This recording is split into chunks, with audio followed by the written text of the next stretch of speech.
worked this out that we'd actually be meeting closer to St. Patrick's Day. But look, we did the best we could.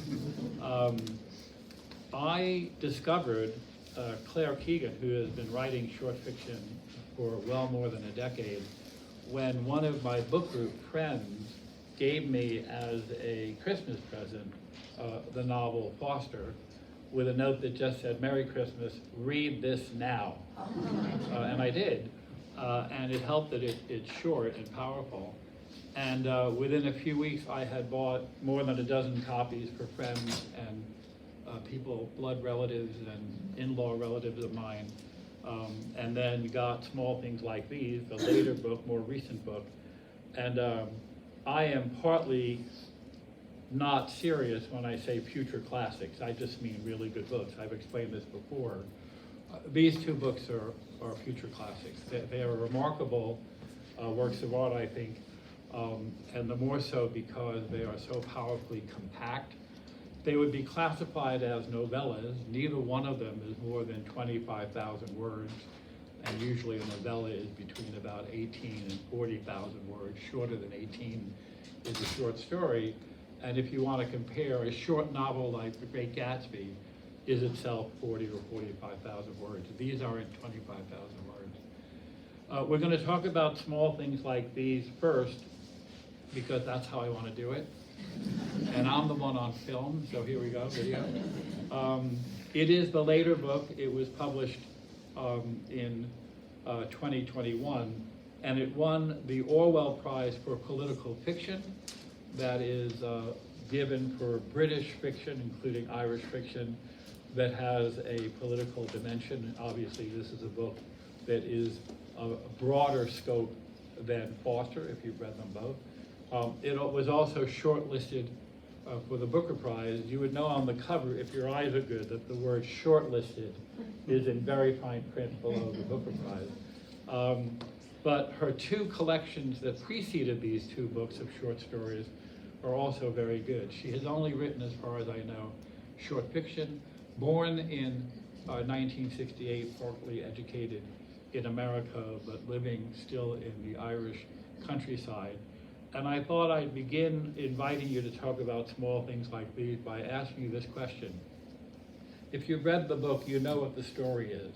And it's a story with a beginning, middle, and end, where a man with a family and a past that we learn about, unlike the second book that we're going to talk about, where you don't learn so much about the character's past. And then a remarkable thing happens by kind of accident, and then at the very end of the novel, he finds himself compelled to do this kind of rescue. He is a coal gas woodman. He supplies heat to families. His job is essentially a delivery man, and pun completely intended, he delivers that young girl. He is her deliverer, her savior at the end. And an interesting way in which, again, it's almost as if he's doing it without knowing that he's doing it. His name is Furlong, and one of the things he says is that he realizes, as much as he gets joy from his 5 daughters, why is it that they have to do things, all of them, the family, mechanically? Why do we never have time to think about things? And you think about people who live, whether in a really rural environment like Foster, or a non-urban environment, a town environment like here, how much, even as recently as the 1980s, a couple with 5 children to feed in a very insular, very homogeneous town don't have time to stop and think. I don't know if the author intended this. Doesn't matter to me. I get to decide what I want, you too. But furlong's associated with a length that's on a lap of a racing track. I mean, you can talk about furlongs in terms of here to there, but I hear furlong, I think about racetracks, and I'm not a racetrack habitué. I think he sees himself as in a kind of routine, and suddenly something opens up to him. So if you wanted to write a novel that also had a political or socially conscious dimension about the laundries and the abuse carried out by institutions, including convents and the Roman Catholic Church, and in some cases Irish governments. You could think of many ways you'd write that, but she wrote it this way. And because she wrote it this way, it has a kind of power of sneaking up on you, because you have no way of knowing from the beginning where it's going. You might understand pretty early on in Foster that novel's going to end relatively well. That is, that this new couple, the Kinsellas in her life, are going to turn out to be good people. And that although her parents, her true parents, are not abusive, they're absolutely neglectful, that's clear. You may have an indication that that's the trajectory of that book pretty early on. You may have guessed before you find out that that couple has lost a son, and that in a remarkably well-adjusted way, they've accepted this girl as something other than just a substitute for their dead son. They're not overwhelming her with cloying love. I mean, it's really quite a book. But you wouldn't predict that this book was going to end the way it does until you get there. Maybe after he first meets the girl and has that confrontation with Mother Superior. If anyone ever earned the name Superior, it's that woman. So having said that, what did you think of the way the story was cast? What's it like to read small things like these, which occurs, that phrase, several times in the novella? You can't get this question wrong. What's it like to read this book? Tell me. Awful lot of you here. Yes, please. Loud enough for everybody. Thanks. I think that it truly was a surprise, the end of it. And you sort of just got used to his very ordinary life, but he was still trying to make something of it with Christmas and all of that, but that he was drawn to that girl and how brave he was to do that. And also his own hardship. It was like peeling an onion. It just got better and better and richer as I read it. Yeah. And had you read it more, did you read it more than once? Yes. Yeah. You know, one of the marks of a classic is it doesn't get old. And when I was given Foster as a present and ordered the other book, because the other book wasn't coming for all of 2 days, I read Foster again just so I could read more Claire Keegan. Yes. And the only book I had is the one I read. And it was better the second time. You know, one of the remarkable things is he's a father of 5. He's certainly busy. His wife is not wired for his concern about what's going on in the convent. And he's clearly living in a community where to take that issue on is to ask for trouble. And what he says at the end in his quiet kind of, not even a debate, but sort of processing is, they'll manage. They'll manage. A very low-key hero. There's nothing overtly sentimental or heroic about it. He's just a good man who's going to go about his business. And this is the business of the moment. And do you think he was more sensitive to the girl because of the way he was brought up? Yes. So it turns out, you know, you always wonder when you're given a past history of a character, whether that's just setting the table the same way is landscape there just to make it a more interesting book, or does it matter that this is that particular landscape, whatever it might be? You read about his history, and it turns out it's critical to his empathy, to the kindness that Mrs. Wilson, not Irish, not Catholic, showed to him, that he was himself a product of a mother who could have been one of those women and so on. And his wife's insensitivity to the issue, and when she scolds him kind of, well, you didn't have it so bad, it's the one time in the novel that we see real tension between them. But one more comment, I think that she was that way because she saw herself in the village in a certain way that she didn't want to be tied to that, to the laundries. She wanted to be the respectful mother of 5 daughters and just be that mom. Right, and I think she, like many other people, didn't want to bring on the grief. Someone who, yes, thank you. Thank you.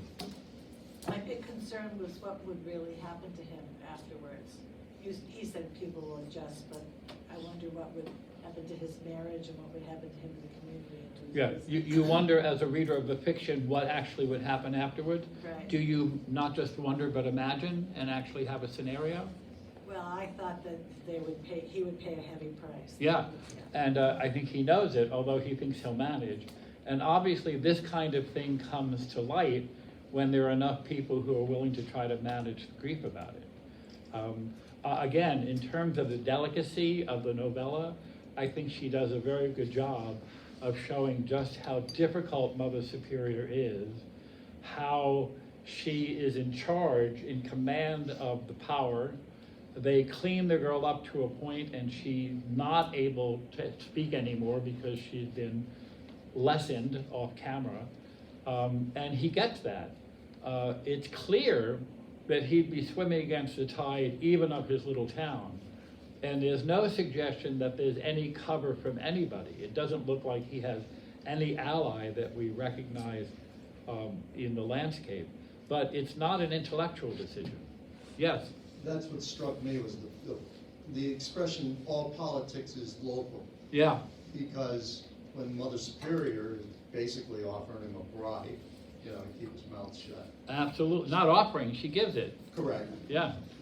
And then when he goes to see the local restaurateur, and she's advising him, the sisters, they got a lot of power, they got a lot of juice. She's trying to tell him gently that if you go forward with this, you're putting your own head on the plate. Right. That woman who runs the restaurant, who winds up getting the money back, he's giving her the rest of the money, right? The money at the meal, he's sort of giving her the tip. Am I not right about that? Oh, yes. Yes? He brought his company, he fed all his workers for Christmas. My point is, as they're talking, he winds up giving her money back, right? Yes. Thank you. There were like 90 of you here. My point is, that's the reverse of getting money from the nun. And what that woman does is, she's the voice of common sense. And she's opposed both to the nun, who's a bully and a briber, as you say, and to his wife, who says it's really none of her business. The restaurateur does not say it's none of our business. She says that you can't fight City Hall. And what you said about, I'll come back to you. Yeah. What you said about all politics being local, I'd say all charity is local. He says on page 104, why were the things that were closest so often the hardest to see? Just your point, that we tend not to look at those things, and that's where we should be putting our energy. You wanted to say more? Well, just in closing, and maybe you could apply it to the whole book in general, but you have to put yourself in Furlong's position and say, what would you do? Seriously. I mean, I ask myself these questions in my own life at times about things, and it's very easy to talk the talk, but when it comes down to it, do you have the backbone to do it? Yeah. And accept the consequences? Yeah. And of course, one of the things that fiction allows you to do is to answer that question at no cost.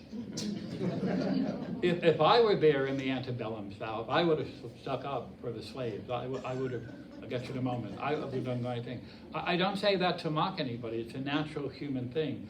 Some people will read the novel and think, I wonder what I would do. But many people would read it and not ask themselves that question, because they'd read it like looking at something on the stage. This is the story over there.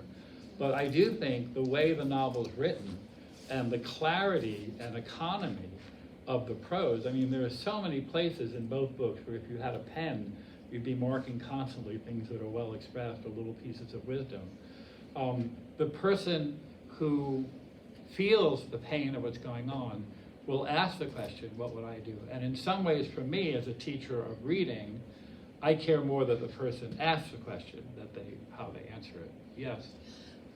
My comment was that he wasn't just putting himself at risk, but his 5 daughters, because the Mother Superior threatened, well, this is the only school they should go to, and if you do this, and Right. I think often as a parent, you can justify non-action by not yourself, but what am I doing to my children? So Right. it was really... And not only is there that issue about this being a feeder to the only good school, and that school is fictional in the novel.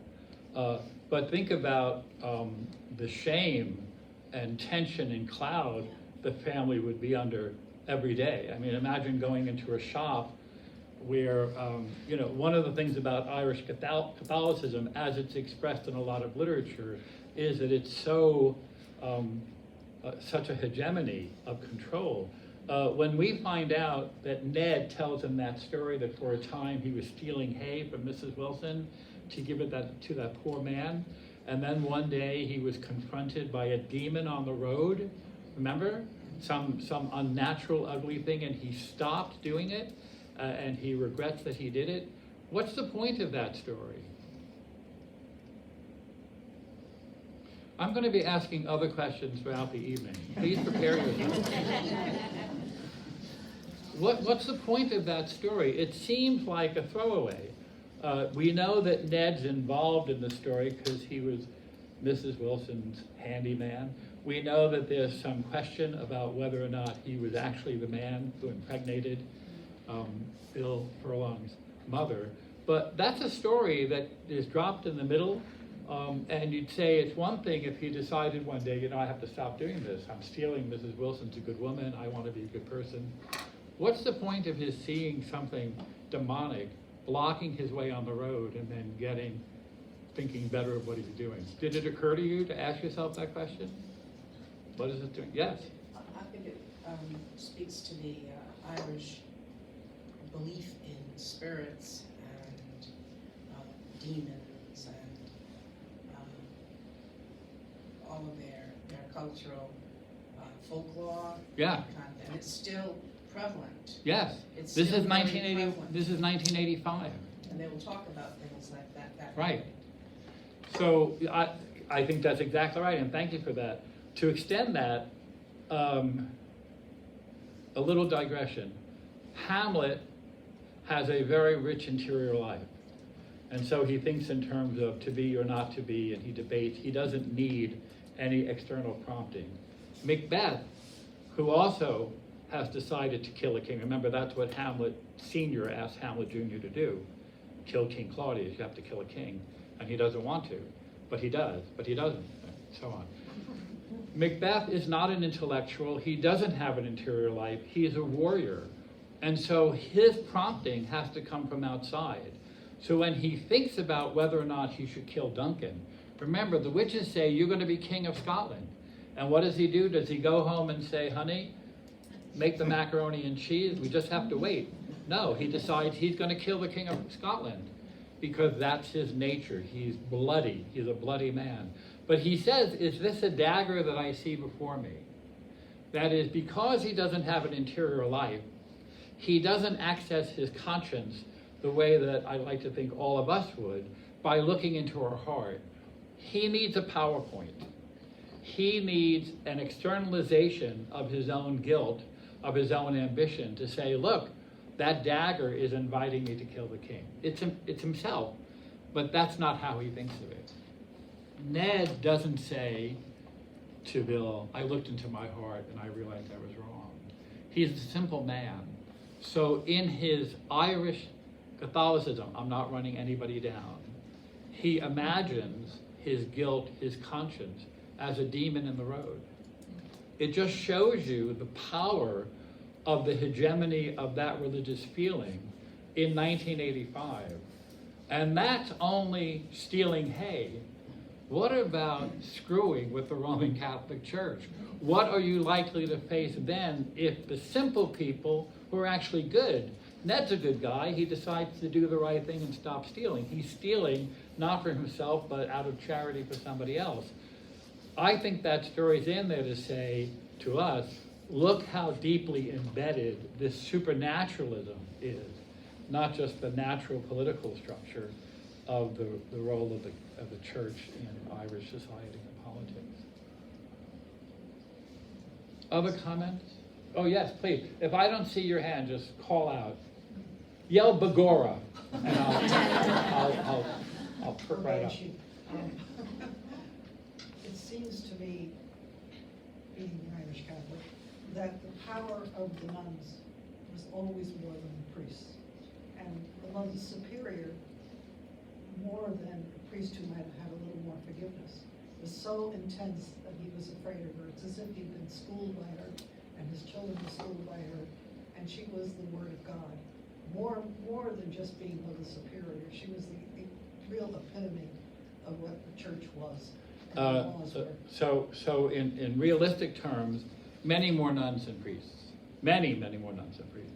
And I'm not sure that the power, in the sense, if it came down to listening to one or listening to the other, the priest will win, because the priest is a surrogate, a representative of Christ, and nuns just get to be the brides of Christ. But the nuns do something that the priests don't. They teach school.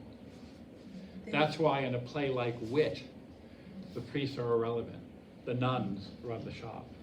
And I teach courses in literature and medicine up at the Yukon Health Center, and I've done it in other places in Bridgeport and other hospitals. We're teaching healthcare providers how a better appreciation of literature can make you a better healthcare provider, because a good portion of medical care is knowing the science and the periodic table and isotopes and diagnoses, but a greater part is knowing how to tell a story to a patient who can't hear it in the way you want to tell it. You have to translate it for their hearing.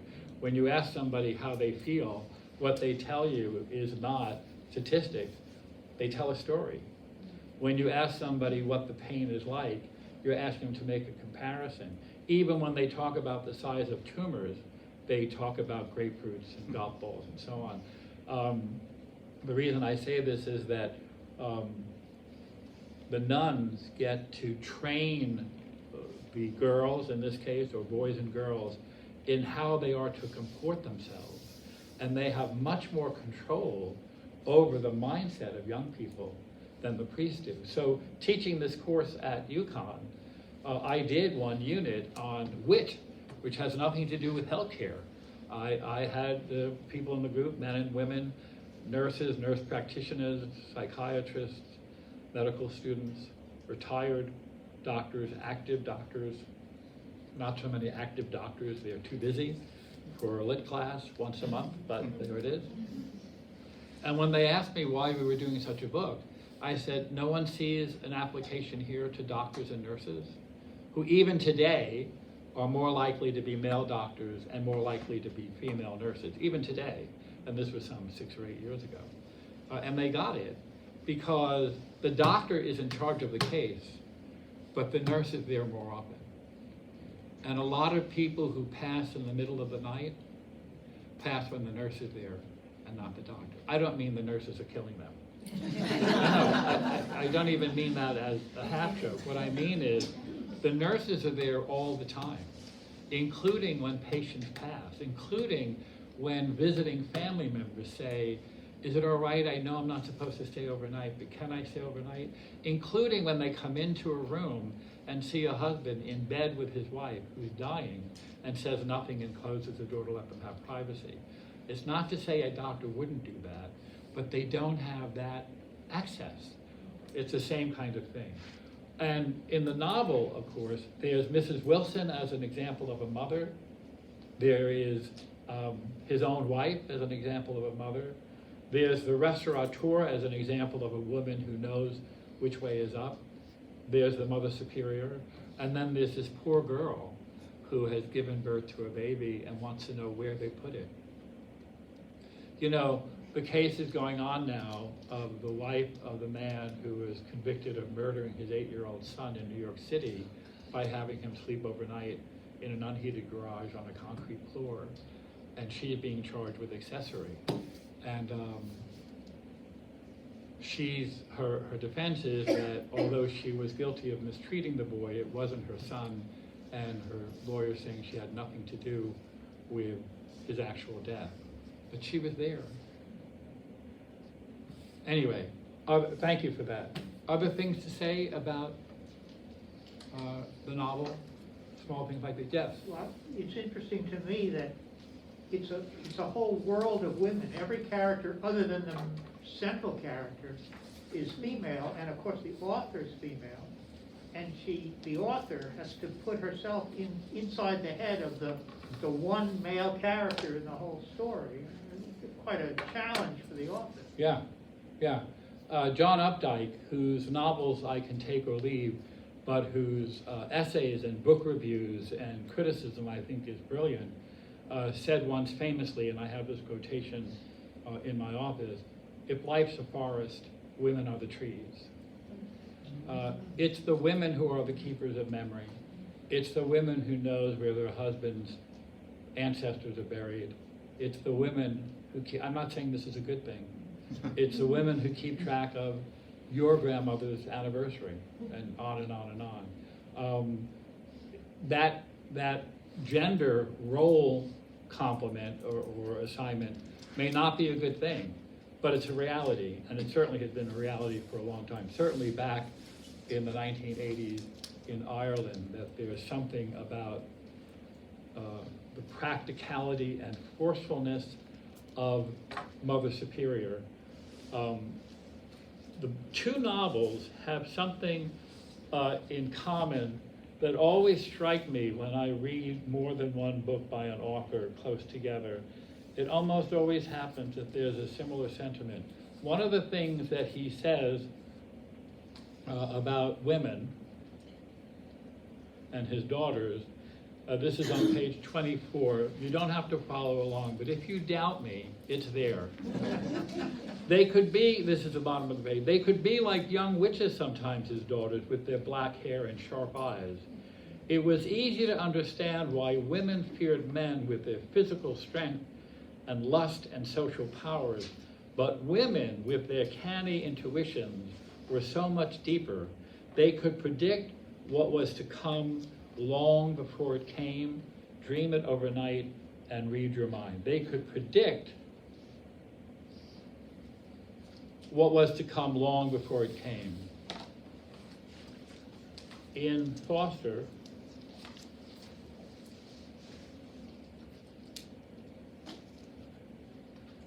Kinsella says, top of the page, the women are nearly always right, all the same, he says. Do you know what the women have a gift for? What?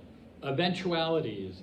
A good woman can look far down the line and smell what's coming before a man even gets a sniff of it. Now, in both novels, the same. And in each sense, a man recognizing that despite the many advantages that men have in the society, most of it based on tradition and physical power, the women have an insight. And all the more so when his wife is going to tell him what's down the line. When you said you imagine what's going to happen next, write a one-act play about the scene when what Eileen says when he brings this girl home. See how that plays, what that conversation is going to be like, and what the next day or two is going to be like there. He has a sense that there's going to be trouble, but he also wants to believe that they could manage, kind of optimism. Yeah. May I say that I think he's far more moved by his own personal history and far more haunted by his personal history than he is in any way spiritually haunted by the church.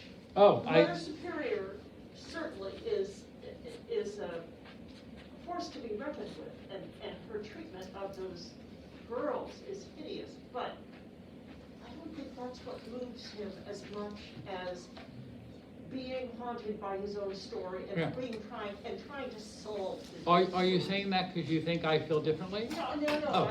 We've spent a lot of time talking about the church and about Mother Superior and the demons and Irish society, and I think it might even be simpler than that. I agree with everything you said. Mother Superior is a bad mother. And Mother Superior's opposite number is Mrs. Wilson. Mrs. Wilson knew what to do with a young woman who had a child out of wedlock. Mother Superior doesn't know what to do. You know they put her in that shed, and you know they did it again, and they do it again. And you know, if you didn't know before you picked up the book, you know when you finished it, that hundreds of babies died, and hundreds of girls were abused. And think about the the ripple-like effect of that girl or baby's relatives or people who are witnessing this kind of brutality done in the name of Christian charity. I could not agree more. He's not a spiritual man. Remember, they say in his upbringing that they go to their different churches, and when they come home, they put the Bible aside because religion's no part of it.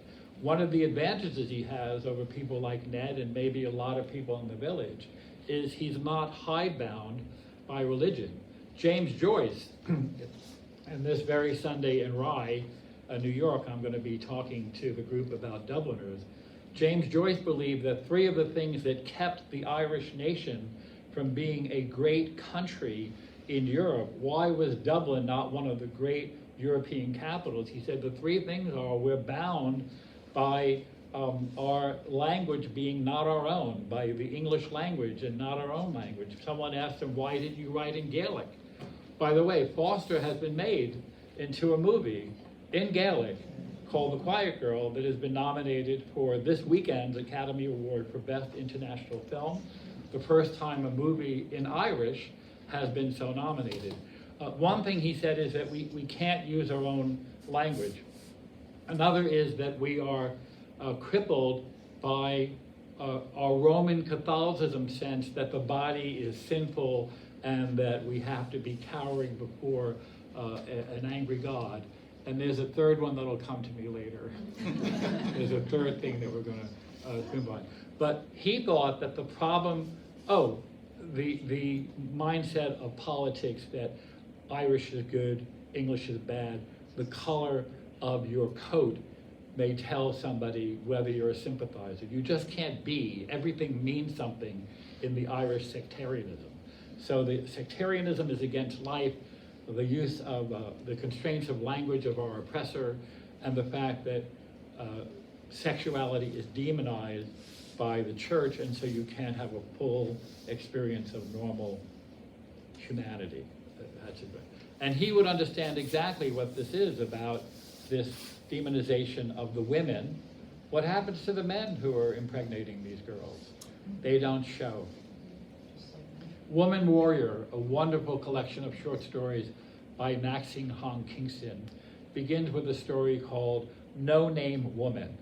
That is an ancestor who got pregnant out of wedlock, and we can't talk about her. We can't give her a name. But I have to, the mother says, born in China, tell her American-born daughter the story of No Name Woman as a cautionary tale. She got pregnant in her village, and the villagers stoned her to death and threw her body in a well as a double curse her spirit to drown. And the mother's first line in the novel, the collection, is, never tell anyone this story I'm about to tell you. It's the first line of a novel that millions of people have read. Never tell you. Don't tell because it shames us, but I'm telling you, my daughter, because what this woman did is something you have to not do. It's a story you tell your daughter when she begins to menstruate. And what is the woman called? She's called No Name Woman. She's remembered by her absence. She's present by being erased. Why? Because she was the one who showed. And the narrator says the man who impregnated her was a member of the village. He was probably one of the people throwing stones. There's no concern about the men, and little concern for the women. One of the things the narrator has Bill say is, was there any point in being alive without helping one another?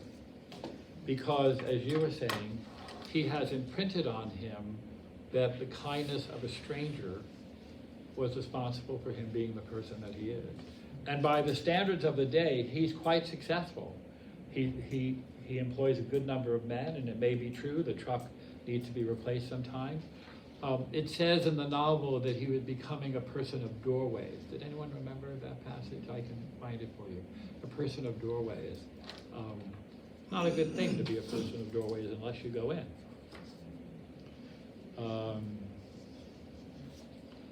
Page 61, so a little more than halfway through.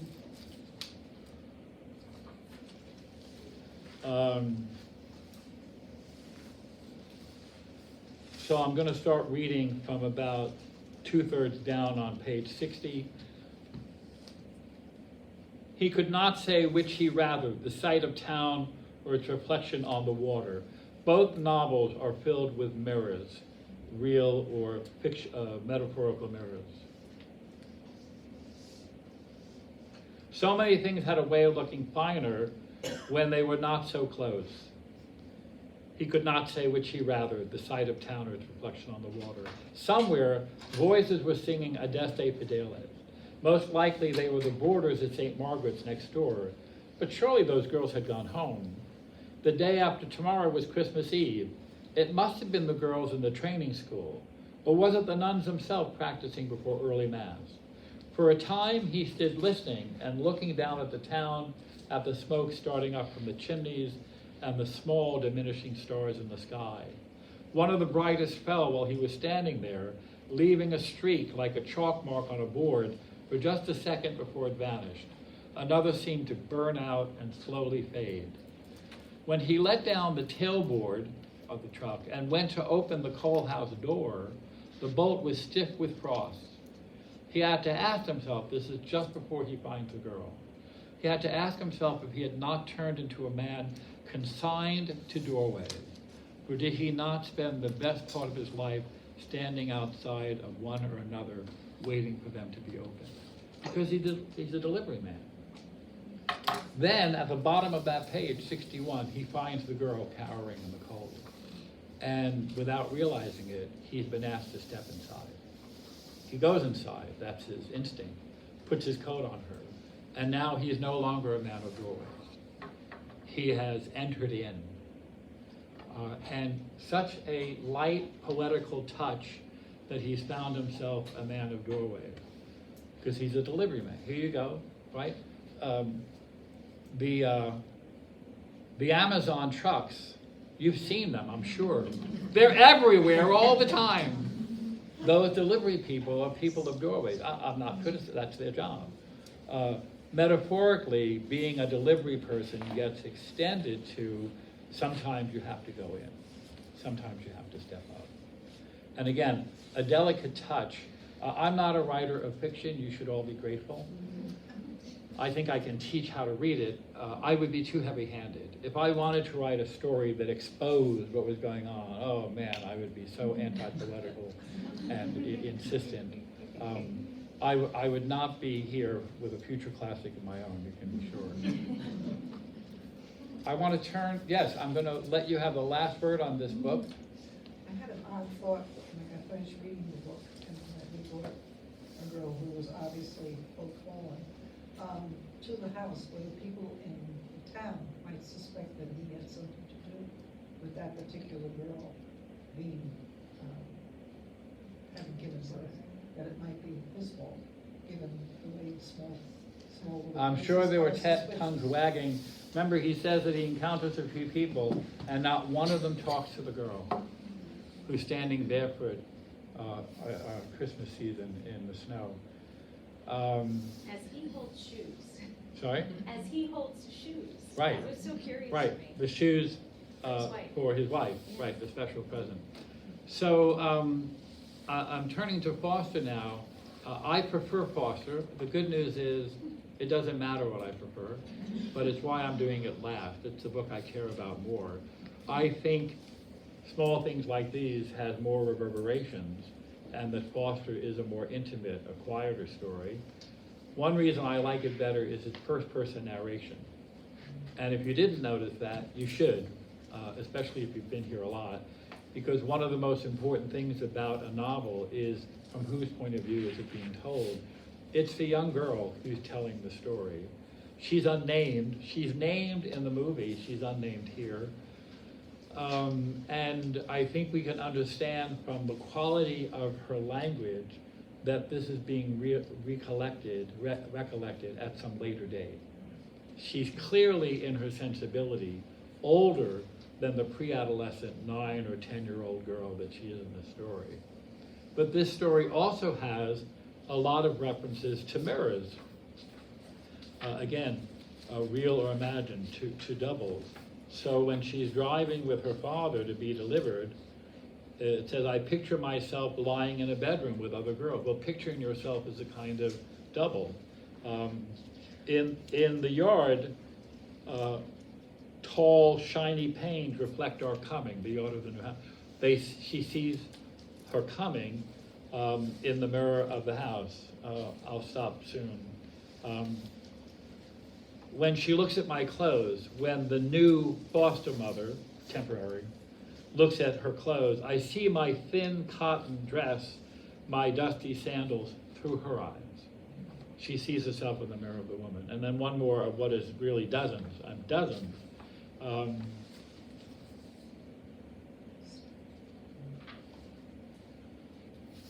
Doubleness. I wonder why my father lies about the hay. The father lies, he doesn't have the money to pay. He doesn't do the hay himself, he has to pay someone to do it. He's given to lying about things that would be nice if they were true. This is page 9. Somewhere farther off, someone started up a chainsaw and it drones on like a big stinging wasp for a while in the distance.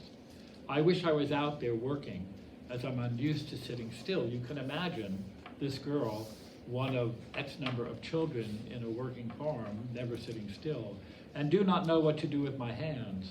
Part of me wants my father to leave, while another part of me wants him to take me back to what I know, that doubleness.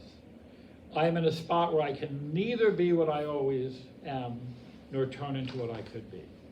Kind of limbo between two alternatives. That's what she's presented with. She has a brief vacation into another life. And if you were to read the book again, if you were inclined to, you would see that there are lots of instances to this kind of self-reflection on punning purposely, where she sees herself in new eyes. In the fullness of time, I hope to run courses through a website and a single location somewhere where I travel less at night and people come to this place. And I can imagine a very good course in literature based on 3 themes that I've mentioned many times over the years.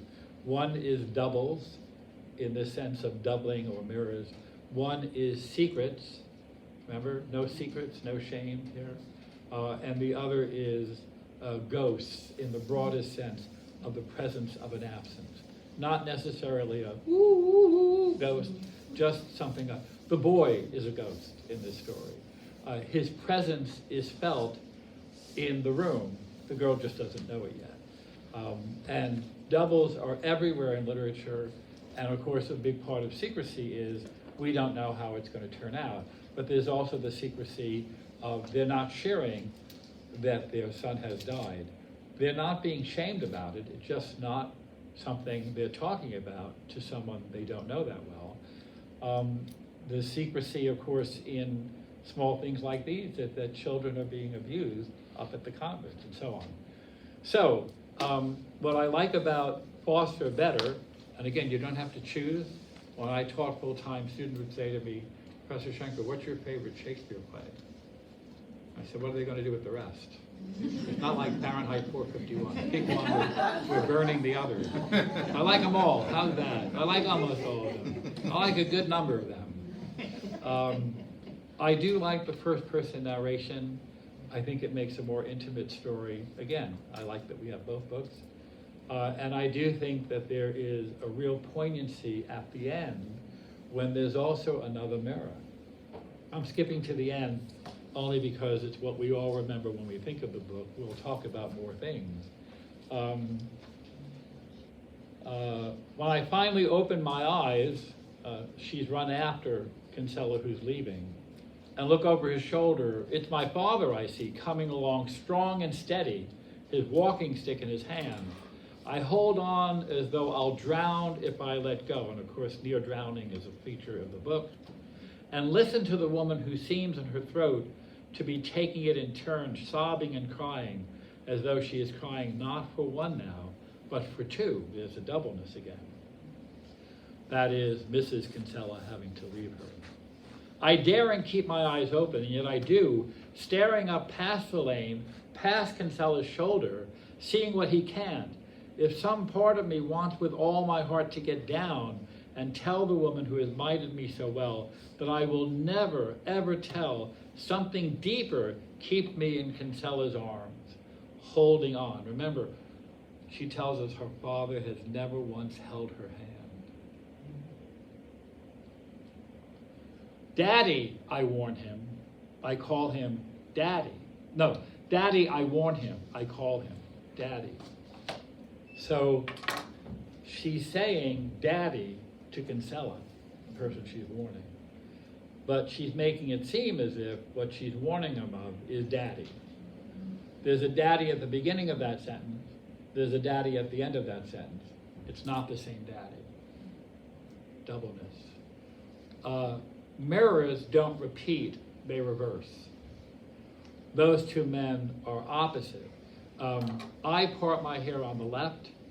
The guy in my bathroom mirror parts his hair on the right. Don't know why, he just does. Mirrors don't repeat, they reverse. And there are a number of repetitions in the book that are straight out repetitions.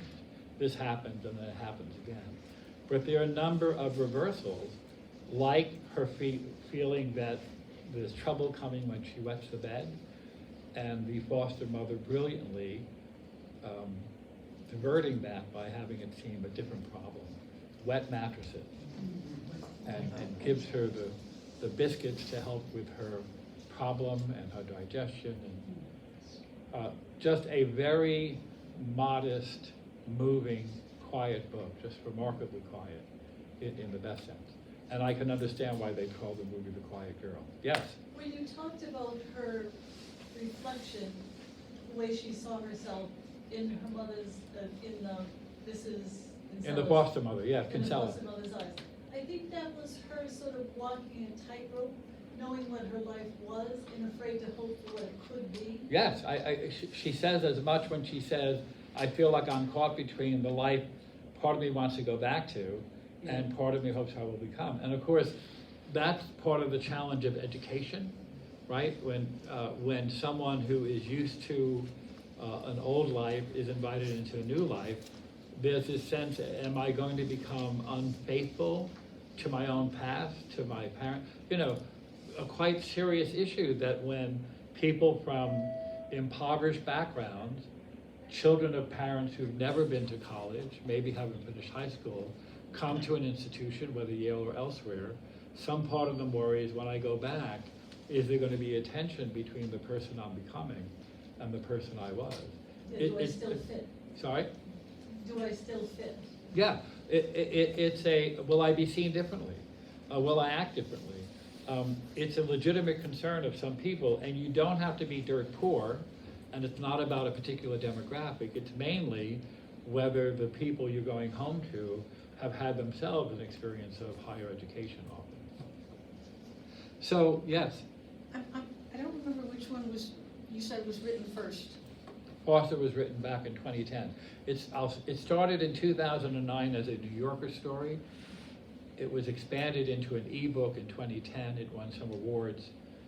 It was put aside and not published in America until this book made some attention in 2021.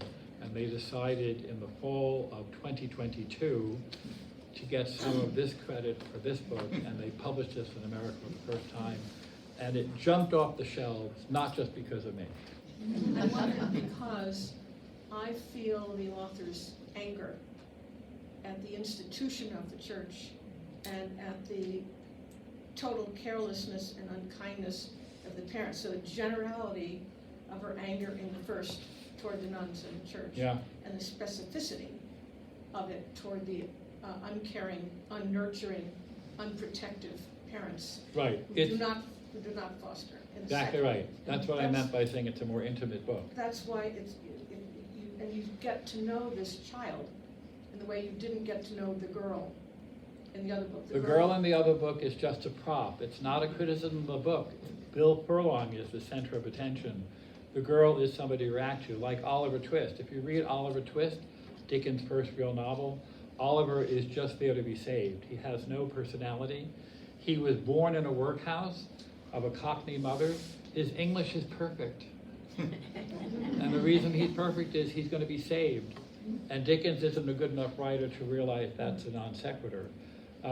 This girl is a real girl, and the girl in the first one is a marker for a social problem.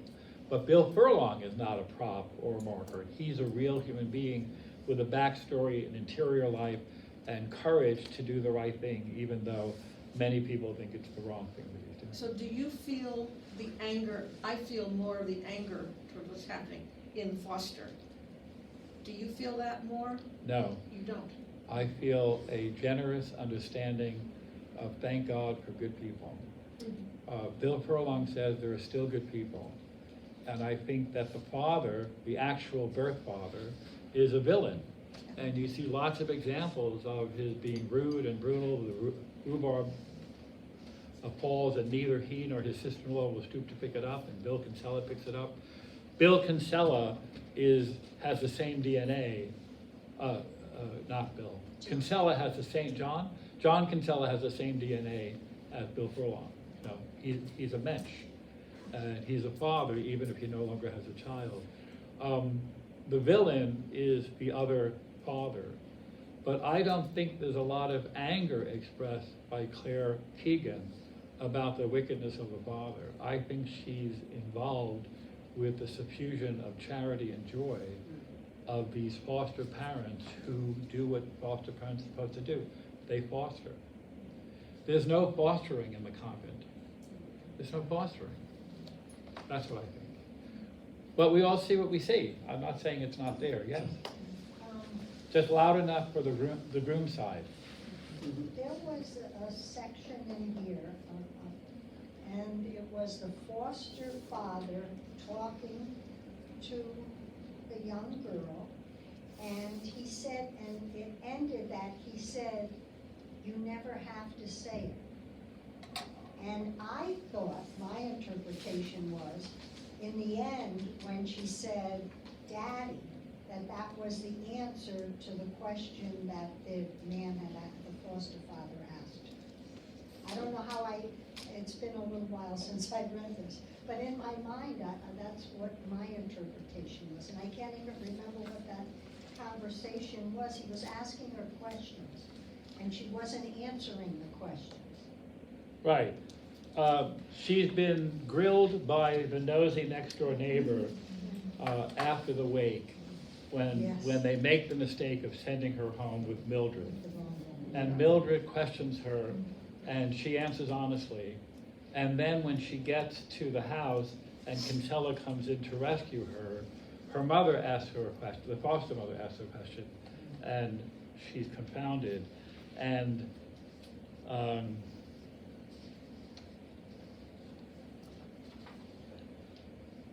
when he takes her to the beach for that remarkable walk when they go to the beach, strange things happened, he says, midway down 64. A strange thing happened to you tonight, but Edna, his wife, meant no harm. It's too good she is. She wants to find the good in others, and sometimes her way of finding that is to trust them, hoping she'll not be disappointed, but she sometimes is. He laughs then a queer, sad laugh. She says, I don't know what to say. You don't ever have to say anything, he says, bottom of 64. Always remember that as a thing you need that is a thing you need never do. And then the wisdom. Many's the man lost much just because he missed the perfect opportunity to say nothing. Sometimes saying nothing is the right way. There's a comedian named Mike Birbiglia. Some of you may know him. He had a act on off-Broadway called What I Should Have Said Is Nothing. And every story he told was a story about some confrontation where he said something. And you forget that the title of the whole show is What I Should Have Said Is Nothing. He says, I said to the police officer, you have some nerve, whatever. And then he says, it's a punchline, what I should have said is nothing. And you forget that's the theme of the show. And every time, and 8 times, it's funny. What I should have said is nothing. I think the little girl, Rose, almost like a Dickens character. She's very intuitive, and she even says near the end that she understood. Her mother asked her what happened, and she said nothing happened. And then she said, it was a good opportunity for me to say nothing. So she had learned Right. that important question. Exactly right. Also, I think that there is a very Irish stance about saying nothing. There's a book about the Troubles, a recent non-fiction book, and it's titled "Say Nothing," and it's all about the Troubles in Northern Ireland. And it's, it's a political thing too. You say nothing because you could get yourself into trouble. Now, I'm not saying in this she has the power to say nothing. She doesn't have to over-explain. And also, the themes of this book, the shame. I mean, there's no better metaphor, the shame, than that bedwetting. That was a perfect metaphor. You know, a child wets the bed, and that was so was really touching. And the stepmother pretends, oh, it's just the old mattress. And I think the little girl learned so much about when the stepmother took her to the foster mother took her to the well. She sensed that there was a secret there. Did their boy die in the well? Did he drown? Their boy drowned. He did. But she was very intuitive because first thing the foster mother did was take her down to the well, and the little girl says, "Why is it secret?" And the mother, foster mother, says, "There are no secrets in this house. Right. There's no shame and there's no secrets." So I just think that those themes, typically Irish themes of you say nothing, you could get into trouble politically, this over talking, and when you grow up Irish, you learn that whatever happens in the house, you say nothing. Right. When you I grow think- up Irish, you don't tell. I think we're to understand that there's no contradiction between the fact that they have a son who died and they haven't shared that with the girl. Yeah. and Because, that's kind of ironic, isn't it? well, let me finish my thought and then you could decide. Because if they wanted to, they could.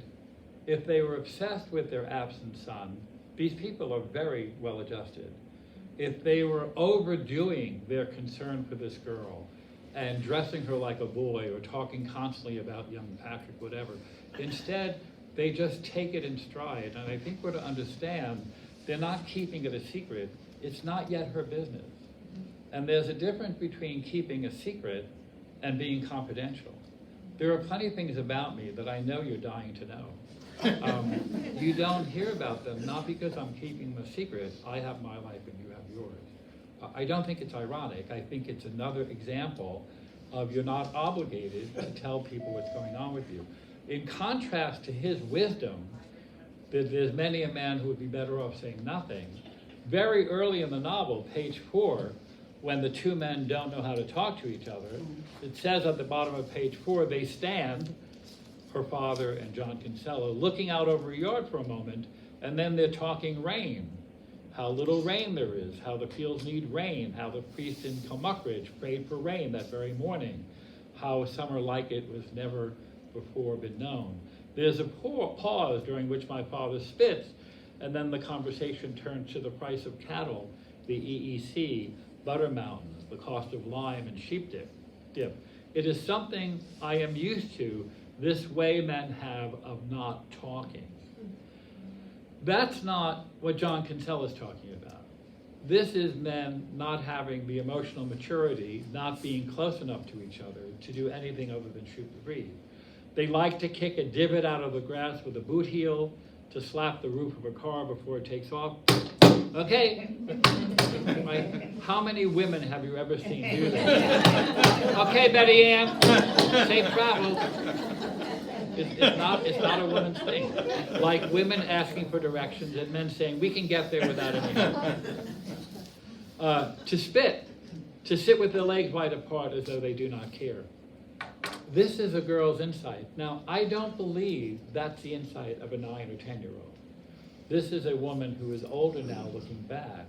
In that moment, in real time, but from the point of view of experience. You notice that it's written in the present tense. Early on Sunday, my father, instead of this, drive deep.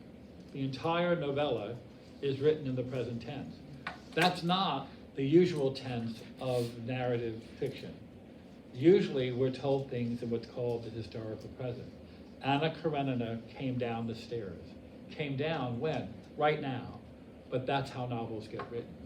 But when a novel wants to give you an immediacy, when the novel wants to convince us that she's living in that moment again,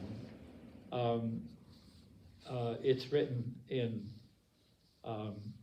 the present tense. This novel, not from a first-person narrator, third person, is written in the historical present, the past tense. This happened, and this happened, and this happened.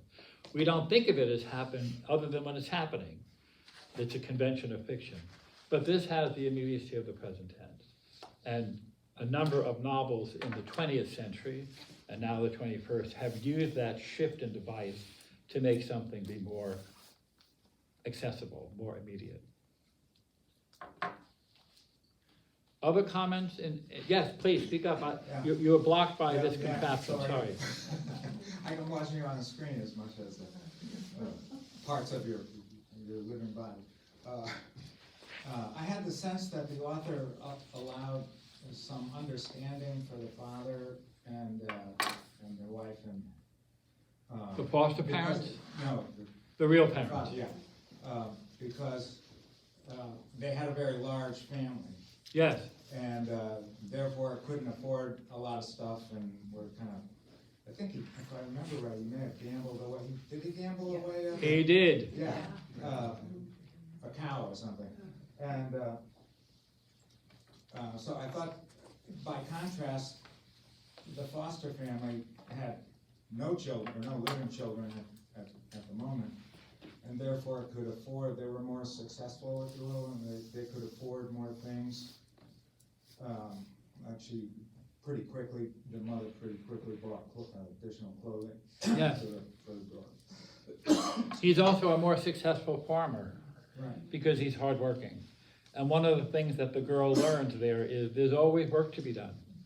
And they set about doing the work. And the little vignettes about what the two women, two females, the girl and the mother do every day, and you think this is what life is like in the rural countryside. You're making this many pastries, and then you're cleaning this, and you're fixing that.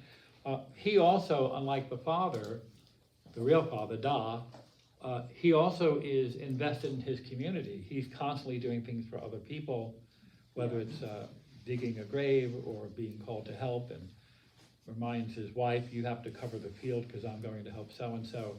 There's no sense that the poor belabored, pun intended, mother who's having yet another child, and when that woman, the nosy woman, asks, I think it's her who asked, but whoever asked the young girl, what does your mother want, girl or boy? She doesn't want a baby at all, so that's an irrelevant question.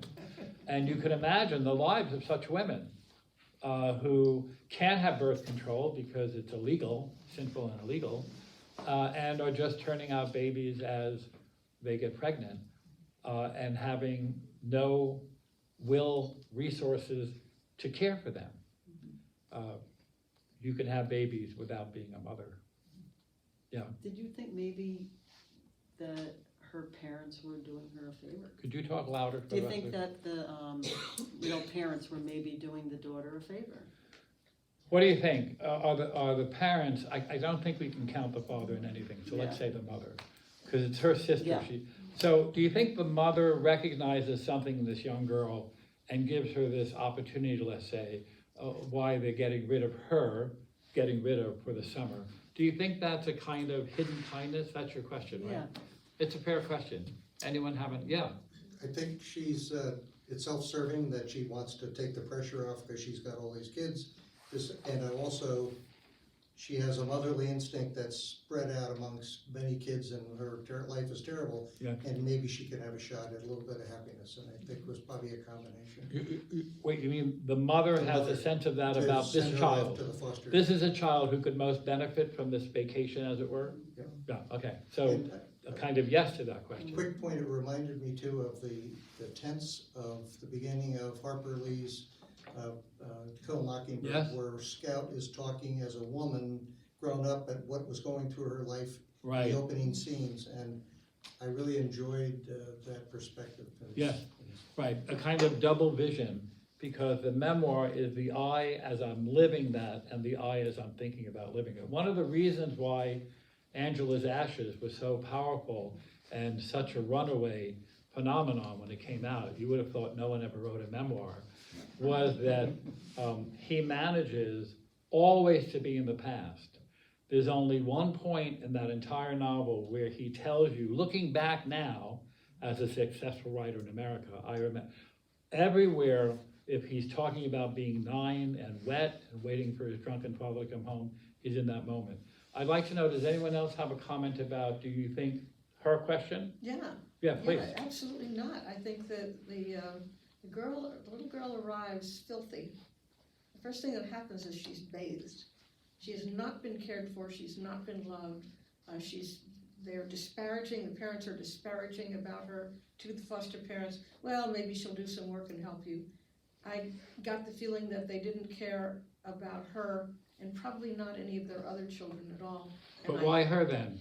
They have multiple children, why not somebody else? She was an age where she could go work Yeah. for the other couple. So there must be other children that age, don't you think? We don't know, we're not Well, told. we know they have 5 or 6 kids, you do the math, there's gotta be somebody around her age. You wanna ask the same question? I think that the mother wanted one less child. Yes, I don't think that's clear. she had the time or the love or the attention for any one child. She just wanted to thin the herd. There's no doubt about that. The question is, does she pick this child intentionally because she hopes it'll do good to the child? I think so. Sorry? I think so. One of You the think so? comments when she came back, Yeah. I always knew you'd do well. So- I think she so- recognized there's something special. Right, so literature invites us to think of these imagined people, they're just marks on a page, as real people with motivations. And of course, we can impute to them the same motivations we can impute to strangers. You read about somebody in a newspaper, and you wonder why they did it, and you start to think, I know that kind of person. Or you have a neighbor down the street that you don't know well, and you hear that they got into some problem, and you have an opinion that I never trusted him, or he always seemed like such a nice man. You have the same breath of freedom to imagine and come up with one answer or another. My own answer is that the mother is motherly enough to know that this child is different. I think it's fair to say that if we were to imagine any other child going on this excursion for the summer, there wouldn't be a book coming out of it. That is, this girl is sharp, what was called cute in the day, meaning acute, sharp. I think the mother knows that. I think the mother sends her to her sister because the mother knows something about what this couple is like. I think the mother may also be taking pity on her sister and brother-in-law who have lost a child. I think the mother knows that if she were to make this known to her husband, he'd want no part of it. Because the husband's thing is, good luck if you can get her to work, she just eats out of home, which he would say about any child he sent. And I think it's a more interesting novel if that answers the right answer, which is why I embrace it as the right answer. I'm quite serious. I get to read the novel, and the things that aren't told to me, I get to imagine. If it's important to me to imagine what she looks like, I can imagine what she looks like. If it tells me, I can't say, oh, she's wrong, she's got blue eyes. That's completely wrong. But any novel leaves a lot of space for you to fill in what you think about motivation. And I think the mother, who is the sister of that other mother, Mrs. Kinsella, is likely to be somebody who is more maternal than Dot is paternal. And I think it's a better book if we realize that this beleaguered mother decided to farm this daughter out, no pun intended. Karl Marx, I'll get you next, said famously, illness is the brief vacation of the poor. Illness is the brief vacation of the poor. And Vittorio De Sica, late in his career, made a beautiful movie. If you've never seen it, I recommend it to you. The English title is A Brief Vacation, for that reason. A woman who works in a factory or a mine or some industrial environment gets emphysema or some kind of lung condition, and she is prescribed to go to the south of Italy for recuperation over a summer. And her husband is bereft without her. I don't remember if he's a bully, but he's not sympathetic. And while she's there, she falls in love with I Promessi Sposi, the Italian masterpiece of romantic love. And she has, not an affair, she may have an affair, I don't remember. I was young then. But she has a vacation with a different kind of life. She goes back at the end. It doesn't change her life in the sense that she's leaving her husband, but she has this gift that's not going to be taken away from her. And I think one of the most generous things that John Kinsella does, and it's very fatherly, is he says to this long-legged girl, run down to the box and come back and I'll time you. Very much a dad thing to do. Like I don't imagine most women in the day would say, do that and I'll time you. And he does it to give her something to strive for, to give her a sense of success. She can run. And of course, she runs faster and faster. And at the end, she runs to him. And it's the kind of little throwaway that if you remembered the book a month from now, you may not remember that at all. But it's such a significant, quiet gift to give her that. But she also had that illness after she got a chill when she fell into the well, and she was well cared for, and she was given tea and honey, something that probably never happened at home in the chaos that she had there. Yeah, you know she doesn't. She knows she's not going to drown because she's telling the story. That's always a relief. I'm gonna end with this. I'm at the last pages of the story when they're down at the beach. This is referenced on page 90. What happened at all, Ma says, now that the car was gone. Nothing, I say, her own mother. Tell me, nothing happened.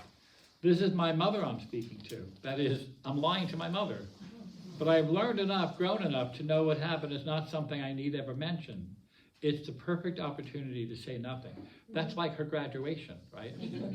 I hear the car braking, gravel at the base, carrying it along. Several things flash through her mind, she says at the bottom of page 90. The boy in the wallpaper, that's page 24. The gooseberries, where they're just working on the gooseberry, page 942. The moment when the bucket pulled me under, there's another mirror image. The girl in the reflection pulls her into the water.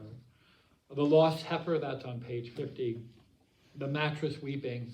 The third light, John Kinsella, see there's two lights and now there's third, like the two foster parents and then the third.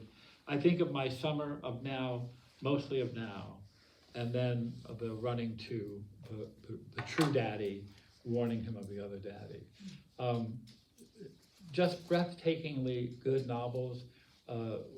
Some of the blurbs talk about comparing her to Chekhov in the sense of fine gems of characterization and stories that you don't read for the plot.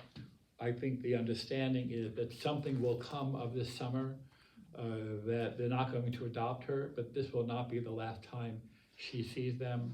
The joy of that trip to town and having the money to spend. So many nice touches of what it means to actually be fostered by somebody when your own parents are not doing the job. And again, to the novel's credit, the parents that are her true parents, her biological parents, don't beat her, they just neglect her. They're not the villains that mother superior and her operation are, but it's still a kind of wickedness.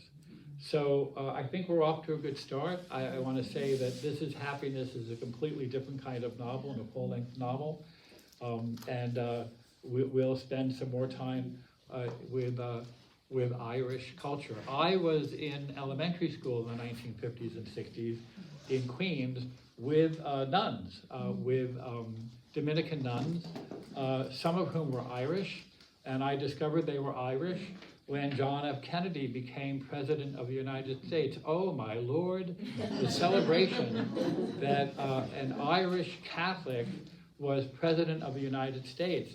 And I could not get over, I mean, when he was elected, I was 8. What did I know about President of the United States? Lincoln, Washington, they're on the money, I could tell you about them. And the nationalism of celebration, both Irish and Catholic and president, and of course a few years later, I was in school and over the public address system came that he had been killed. And the weeping of the women, the nuns, it was horrific that this golden example of Roman Catholicism, Irish background, had been killed. And we were sent home, walked to the crossing guard by nuns who were weeping. And you know when you're a little kid, when he was killed, I was 10. The first time you see a grown-up who you've never seen cry, it's really unnerving. Like the first time when you're a kid, you see your mother or father cry, even if you know where they're crying, because grandma died. It's still not right. You don't know what to do with yourself, that mom is crying, daddy's crying, the nun is crying, oh my Lord. So it was really transformative. And I remember thinking during those years before he was assassinated, why can't I be Irish? Beside Schenker, I have this much Irish in my background. But I read these books. I'll see you. Happy St. Patrick's Day. I'll see you next time. Thank you.